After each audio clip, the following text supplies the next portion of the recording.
Welcome to day 3 of C language series. ఈ reel లో మనం వేరియబుల్స్ అండ్ డేటా టైప్స్ చూద్దాం. వేరియబుల్ అంటే ఒక మెమరీలో ప్లేస్ చేయటం, లైక్ మన ఫోన్ లో టెంపరరీ స్టోరేజ్ ఉంటుంది కదా, అందులో మన ఫోటోస్ సేవ్ చేసినట్లు. డేటా టైప్ అంటే ఆ మెమరీలో ఏం స్టోర్ చేయాలని చెప్తుంది. B1, B2, B3 అనే 3 బాక్సెస్ తీసుకున్నా. ఇవి వేరియబుల్స్ అనుకోండి. B1 లో 500 ని స్టోర్ చేశా, B2 లో 54.5 ని స్టోర్ చేశా, B3 లో S ని స్టోర్ చేశా. 500 అనేది నెంబర్ కాబట్టి ఇంటీజర్ లో ఉంటుంది. 54.5 అనేది డెసిమల్ నెంబర్ కాబట్టి ఫ్లోట్ లో ఉంటుంది.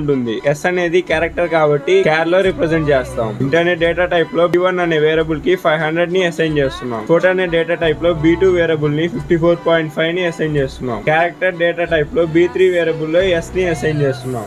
అలాగే కోడ్ లో ఇప్పుడు #include stdio.h ఇంటి మెయిన్ అంటే మీకు ఆల్రెడీ తెలుసు. ఇవన్నీ ప్రోగ్రామ్ లో రీడ్ చేస్తున్నాను.